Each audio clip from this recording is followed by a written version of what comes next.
Every single race of woman cannot be trusted. And let me tell you why. White women will trap you early. They'll trap you while you're in college and they see that you're about to be the #1 draft pick in NFL, MLB, NBA. They're like, oh, I gotta trap them. And men fall for it every time. But then they divorce you later. They know how to play the long game. They know, okay, I won't get this dude now, but I'll get him later. And then before you know it, when they divorce you, they take half your shit, half your money, the house, the car, the kids. They're very sneaky women. I would be careful around them if I were you. Number 2, Latina women. Latina women get pregnant very easily. And they somehow love to get pregnant by who? Rich dudes. And who? Especially athletes.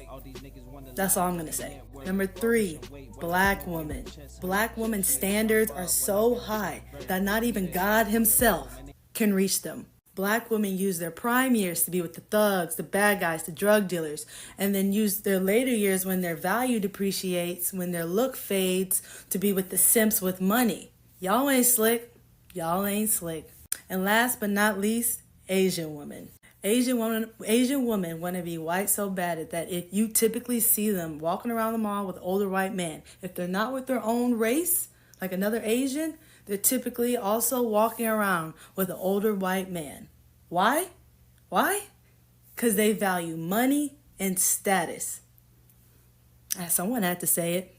Careful, y'all. There's one thing and one thing only that African people care about, including me myself. I come to your country. I don't care where it is. I am here to make money. That's just the sad reality. But it is the reality. Me as myself, when I went to Nairobi, when I lived in Kenya, I went to take. When I went to South Africa, I went to take. When I went to Dubai, I went to take. I did not go to build the country.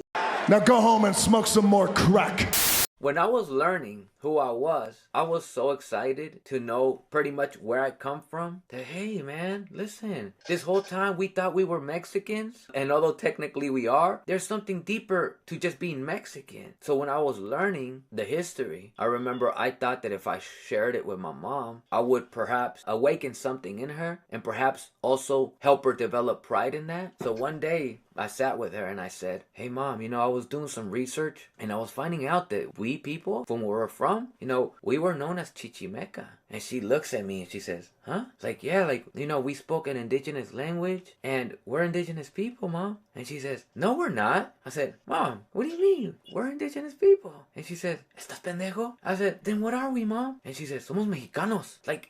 Yeah, I know, but ethnically, we're Mexicans because we're born there. Sure, I got you. But ethnically, what are we? And she's so puzzled. Somos mexicanos, mijo? Yeah, mom, but that's our nationality. We're just born in Mexico, sure. But ethnically, mom, what are we? She looks at me, she says, no sé, pero no somos pinches indios. And that's when I realized, you see, it's worked. The plan and the efforts of the colonizer have worked. We are ashamed to be what we're supposed to be. Or more accurately, we were taught to be ashamed of our origins. So now we have a bunch of people talking about, yo no soy un pinche indio. And then we refer to people of Oaxaca, Oaxaquita. See, all these things begin to make sense to me. Everything begins to make sense. Now, me thinking back on when I was a kid and my dad used to call her pinche Oaxaquita fea. Now I was like, I get it. So now that I bring forth this piece of knowledge, piece of information to my mom, we're indigenous people. All she probably, her trauma told her, is my son trying to tell me that we're those Oaxaquitas? So it makes complete sense why we are the way that we are. And not just the self-shame aspect of it. Not only are we taught to feel ashamed of who we are, so we're over here talking about, somos de España and stuff like that, right? But worse is we also have these people trying to throw terminologies at us, talking about Latino, Hispanic. Notice how everything they throw at us identifies us as people of Europe. Have you noticed that? Have you noticed that the systemic effort is to do their best to try to identify us as if we're people of Europe? How come they never try to umbrella us all as indigenous people? If you must umbrella us all, why is it always the umbrella of the identity that belongs to Europeans? Why are we never umbrellaed under the identity of indigenous people?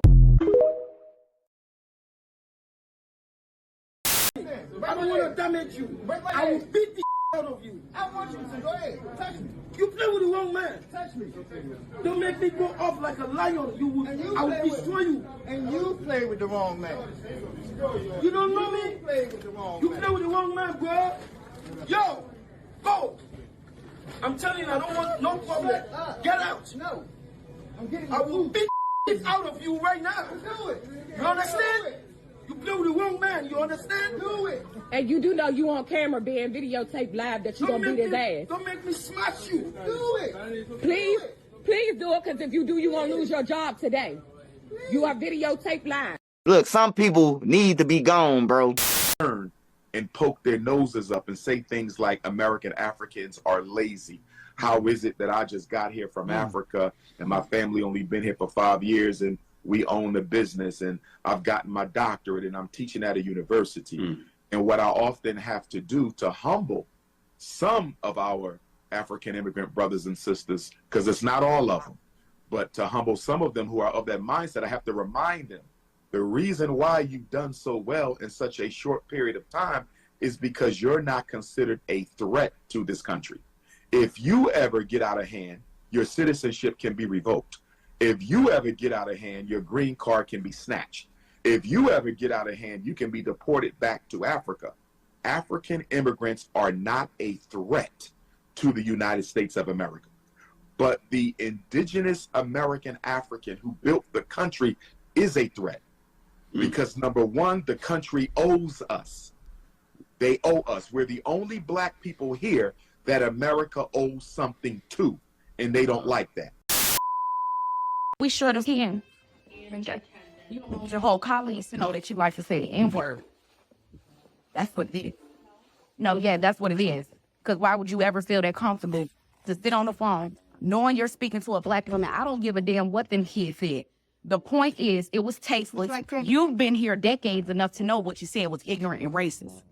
Period. You have no excuse. You know for a fact you shouldn't say it. So how can you say, oh, well, if I write one up, both get written up?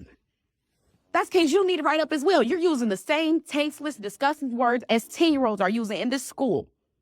No wonder they're freely walking around here calling each other the N-word in this damn school. And your excuse was, oh, the child is mixed. As if that's okay. No, it isn't okay. So why would you? I don't even care what the child did. What I said. You were repeating it. Why couldn't you have abbreviated it, Miss Hawkins? Is what I'm asking. Well, I'm sorry that you took offense to it. Took offense to it? I was letting you know exactly what was. I know exactly what was said because I'm the one who even told y'all what the boy said. You know for a fact that's not right. You know for a fact that you could literally report to a parent without using racial slurs. Is that something you just make a habit of doing? I did not. I thought I was simply reporting. I was not making a racial slur. You did. I'm sorry. You used a racial way. There is no other way to take it when a white person, you've been on this earth long enough to know, you have been on this earth long enough to know, Miss Hopkins. What I said to the children, I said, it's not okay for a black person to use that word, because if I use that word, there'd be a problem. That's what I teach the children. So it's not. So basically, if you were able to use it, then it's all fair game. It just sounds like you're mad that you can't use it. So that's what I'm saying. So after you teach children not to say it, you say it. What kind of leader are you? You are so combative. It doesn't matter. I'm sorry. We're not going to agree. Yeah, we're not going to agree. And I'm letting you know, any harm, retaliation come to them too, I will come back here. I'm letting you know what is tasteless. Do y'all know what she said to me on that phone yesterday? Why don't you repeat it since you freely said it? Here's another black woman. Tell it to her. You want to teach 10-year-olds that it's not okay to say the N-word. What happened? Mrs. Jefferson reported that in students said... She can remember. She said it multiple times. Black... And you still saying it. You still saying it. Watch out the mouth. To repeat what was said. You can repeat something some kids said without saying the damn N-word, knowing damn well you are offensive. You've been here generations long enough to know that shit is offensive. Take any person of color. Ain't no damn good back. Let me tell you something. No, I did. Because I reported her to Superintendent Mrs. McNeil, and I will not stop until your ass is out of this school. I got 100K followers on TikTok who gonna love to see this video of you constantly sitting up here saying the N-word. Y'all think this is okay? It ain't no accountability. You know how hurtful that word is. See, I don't get that from you that you would have said that. Had you came to me and reported to me as a parent and said, hey, this was said, I guarantee you would abbreviate it. You would say, Miss Jefferson, he said the N-word and Carmelo said it back.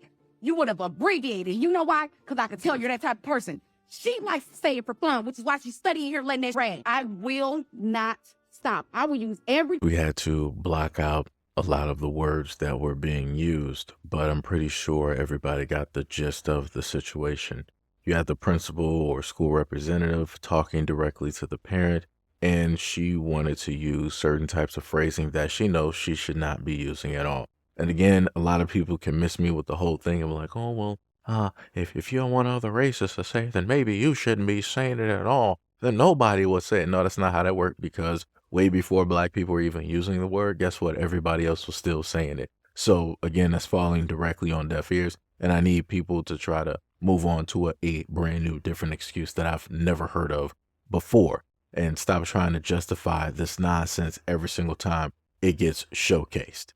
But the main point is this. For the longest time possible, black people have always told other people out there, hey, be very careful, watch the people that you decide to allow or have your children directly around, because these are the people that are going to have the utmost time with your kids out of a whole day. Remember, children are at the school from 8+ hours. And I say the 8+ hours because some kids will have extracurricular activities such as band, such as sports, or whatever else is going on at this moment in time. And then it may be even longer than that if you have latchkey or some type of a breakfast program, if they still have those at this moment in time. And you encompass that and also realize that a lot of the teachers or the representatives of these schools are women. To be more specific, they are white women. And then you look up the history of said women, you will find out that pretty much we are throwing our kids to the wolves. They are the ones that are going to teach whatever it is that they want to teach. Have these kids believe whatever it is that they want them to believe. That indoctrination, that brainwashing will take hold. A lot of those women do not care about black kids at all. They'll make sure to care about every other kid that's not black, but when it comes to black kids, they do not care. They will make sure to put them out as quick as possible. They will make sure to suspend them as quick as possible, send them to the principal's office as quick as possible. They will put them in alternative education as quick as possible, even though there are really no signs of them being mentally delayed. Now you'll have little Bobby, John, and Timothy of their community. Now they'll be delayed, they'll be special, but they're going to make sure to still have them with the rest of the students. But let it be your child, a black child, they'll just be like, oh, well, I can't deal with him. He's this, he's that, get him out of my class. That's what they will continuously do. And again, as shown in this video, they will also talk this type of way, either in front of the students or outside of, the ears of the students with other faculty members, and they'll think that it's fine and it's okay, and they'll find the type of way to justify it. So the end result is this. This is why there needs to be more black schools. This is why we need more black teachers, more black representatives, more black principals, and so on and so on, so that we can have a lot less of this and we can have more of a structure of a family or a community when it deals with and comes into the fact of the upbringing and the raising of a child in the community. But anyways, let me know what you guys think about this video and everything that I stated in the comment description below. And as always, peace, love, and stay tuned for the next video.